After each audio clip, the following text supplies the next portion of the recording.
Hello, my name is Nicole, and thank you so much for taking the time out to listen.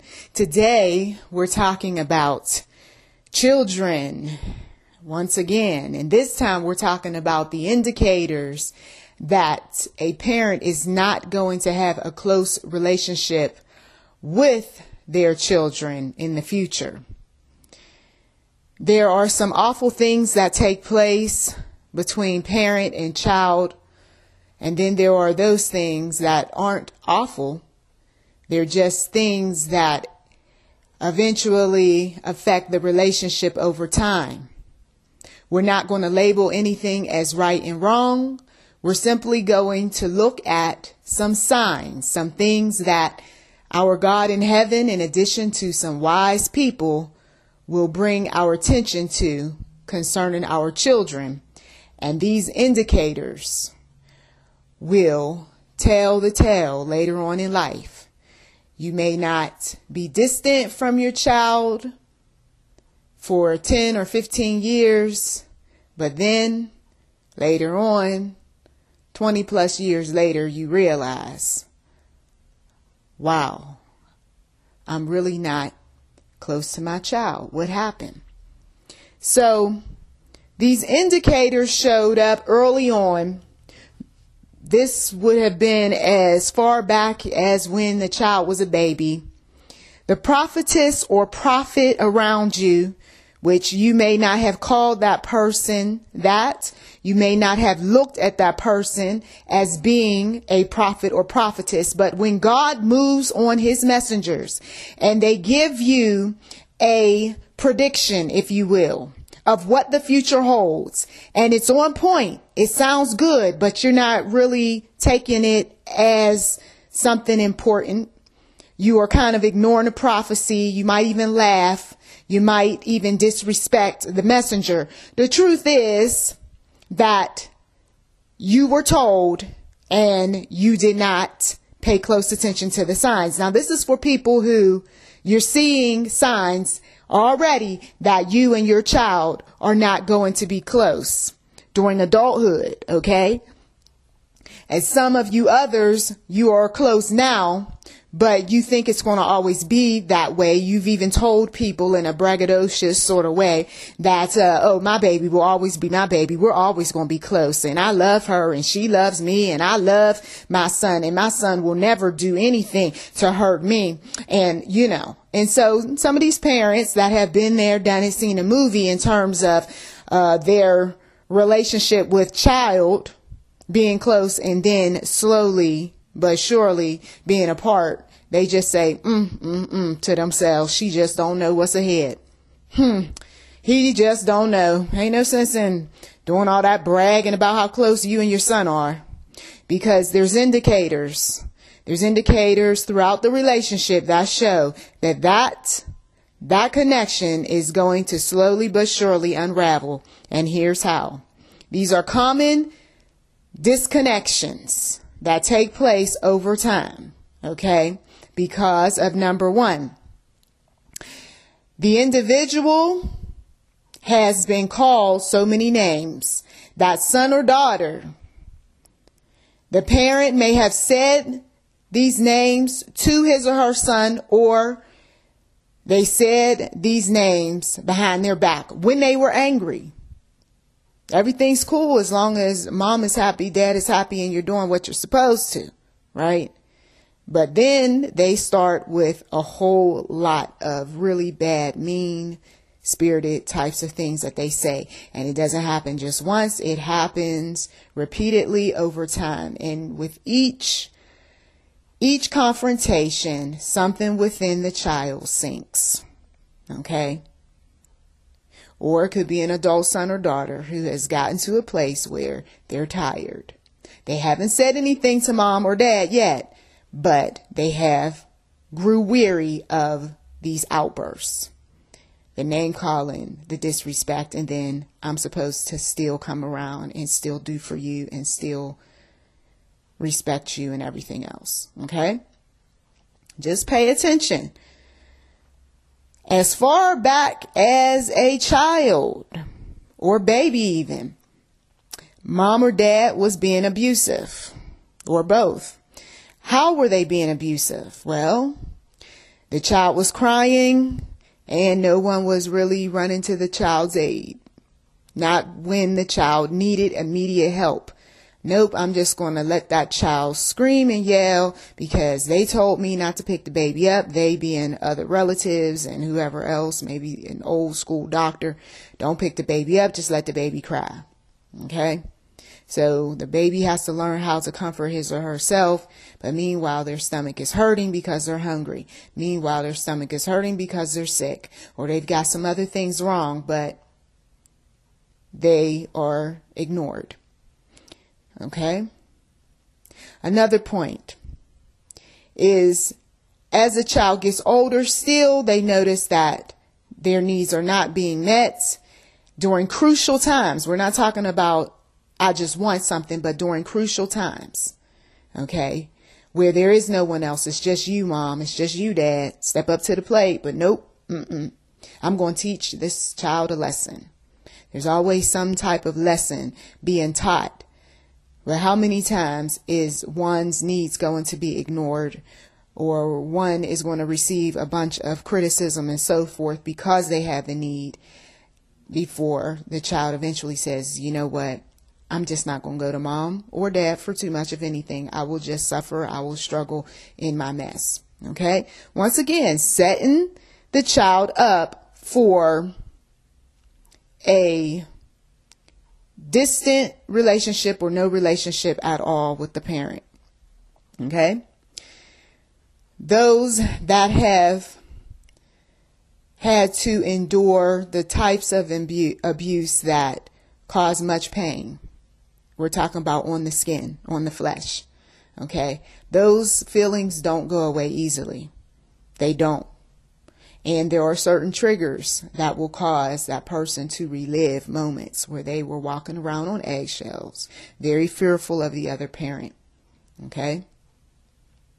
So it's kind of hard to be close to a mama that was slapping people, that was punching people, that was kicking people, that was taking a belt or anything in her hand and hitting somebody with it. It's going to be real hard to remain close to someone like that. Okay. Same thing for a father. You know, if he had some abusive tendencies, especially when he was drinking alcohol or doing drugs, it's going to be very difficult for a child to remain close to someone like that. Okay. The parent who just doesn't want to acknowledge that he or she has flaws, made mistakes. The self-righteous parent is not going to be close to her children or his children. No matter what that child brings to your attention, you always got an excuse. You always got a reason. You back away from the child. You say, well, what about this? What about that? You know, rather than using the situation to draw near to the child. No, I'm parents. You going to listen to me, but dad, you were wrong about that. I don't care. And who are you? You will always be a child as far as I'm concerned. Okay. So you don't acknowledge the fact that the child is now growing into adulthood. It's going to be, once again, difficult to keep a relationship when you're constantly fighting with your child on any and everything, even when the child is right. Okay. Another thing is when the son or daughter is moving on with his or her life and they are relocating or they are dating many people or they're getting married, life events will change the relationship. No, not my baby. Oh, yes. Yes, your baby. Life events will change the relationship if someone close to them, like a really good friend, passes away, or a favorite relative. The relationship is going to change depending on that impact that person or persons made on them. So don't ever assume that today, the way things are right now between you and your son or daughter is going to always remain that way. Secrets are going to cause division between children. Mom is not going to be that close to her children. If she's holding secrets, she can't seem to tell the truth about too much of anything. So It's unfortunate, but as time goes on, the children start to pay close attention to the mom or the dad who likes to keep secrets and tell lies. And when they find out the truth, that is going to put a damper on the relationship, and one is not going to see mom or dad quite the same way. You got a lot of nerve telling me not to tell lies, but then we found out some stuff on you, you see. Then, of course, what will create distance and continue to create distance, even to the point of no contact, is when a parent mistreats the grandchild. Now, it was enough to deal with mom and dad, of course, being disrespectful to the son or daughter. But now, mom and dad is being mean-spirited to my daughter or my son. Don't expect that daughter or that son to leave the children with you on a regular basis, or not at all, depending on what you said, what you did, and how they reacted to it. And if you don't apologize, and that person considers apology very important because of how you raised that child, you said, you need to go over there and say sorry, and you need to do this and that, and you don't even exemplify that sort of behavior, what makes you think that they're going to want to keep coming around as well as bringing grandchildren around? Okay? Now, for some of you all, this information is revealing to you because it explains why, especially if you are in the in any kind of industry dealing with elderly, senior citizens, it explains why the son or daughter doesn't really come around and they're not really bothered with their mom or dad. Sure, she looks like a sweet old little lady right now, and he looks like, oh, he couldn't hurt a fly, that father, that mother, but they were not always that way. And so to try to undo 20 some years, 15 years, 10 or even 5 years of damage by saying, well, that's your mother, that's your father, you really should look out for them, you really should come and see them, and all this other stuff. That's not going to do anything more than possibly cause distance between that family member, that friend, or it might cause someone outside the family to be told off, depending on, how deep the anger goes between son and daughter, or between son and father and daughter and mother, and vice versa. Okay. So sometimes as a mediator, I really wish that, she would come and take care of her mom, or I really wish that somebody would come and check on him. He's such a good guy. You don't know. Some of these people that are in these senior homes, they have done some very, very despicable things. They might look sweet and nice, but sometimes you got to look at those pictures when they were young, and look at the eyes, and you'll get to see who's really inside that man who wouldn't harm a fly, okay? Or that woman who, oh, she's such a sweetheart. You didn't grow up with that person, you see. Another thing is you will definitely know when you're losing your child, when they have totally lost all respect for you. You've done some really wicked things, or you have said some things that cut them to the core. And they don't really want to talk to you about them, but you did something or you said something. So they start coming up with all sorts of reasons why they can't come and see you, why, they forgot your birthday, or, whatever else. Some are too fearful to bring the truth out about some statements that you made, or something that you did maybe recently. It doesn't have to be something from childhood, but something recently, so they don't feel comfortable.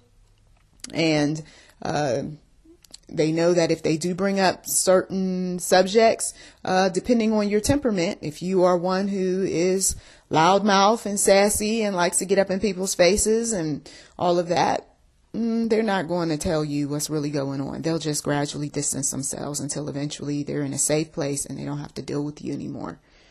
And then the last point I want to make, and these are just common points. Those of you all, you can check out Say Goodbye to Dad, and also Tell Me Mother You're Sorry if you're in a situation like this.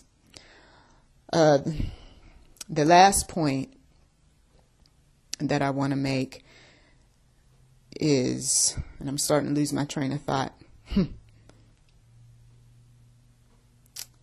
is the threats. The threats. If you have repeatedly threatened your child, or you know someone who has repeatedly threatened their son or daughter, it is safe to say that this individual is going to gradually lose interest in mom and dad. Okay? Because no one likes to feel like they have to be on guard all the time. I've got to watch what I say. I got to watch what I do. I got to make sure that everything is okay. I don't want to upset mother, and I've got to tell my other siblings not to upset mother because, she had multiple health ailments, and, but mom goes off sometimes, and mom says some crazy things. Well, the Bible says we're supposed to forgive, and, but mom also has a history where she will, put her hands on somebody, okay? Or she will threaten to put her hands on someone. And I don't want to put my children in harm's way. Yeah, well, you see, so you got some sons in a family and some daughters in a family that will say, it's okay, I'm good with mom, she knows, because I'm going to tell her in a minute, don't you act up, mother, because I will do this and I will do that. Some are okay with that. Others, they're not okay with it. And so just because some people can handle certain things, dealing with mom or dealing with dad or dealing with a stepdad or stepmother, that's great. But don't expect everybody to react in the same way. Some people, once again, are going to just find themselves in a position where it's, do I want to put up with this or not? Okay? Do I want to put up with this or not? How strong am I at this particular point in my life to be able to deal with A, B, and C? I don't want to be put in a position where I dishonor my parents, so maybe it's just best that I keep my mouth closed and I distance myself. You see, and this is what happens. So for those of you all, if you detect that there's some stuff in the making, lots of arguing, some physical abuse, some power and control tactics, isolating children early on, some self-righteous behavior on the part of the parents, very braggadocious and, obnoxious and what have you. You notice that there is some disrespect that goes on. And even some mind manipulation and some, just other things that make the child feel like they are powerless. Rest assured, that child is not going to be close to their mom or dad in time. Okay. They may be very subservient, very dedicated and so forth in their youth, or it may come later. Okay. But either way, the relationship is not what it appears to be. And some people need to stop making assumptions, okay? And also stop believing that my child's going to always be there for me. I just know it. Because I will tell you, I have kids myself, and I am not trying to get into that mindset where everything's going to always be in the way that it is today.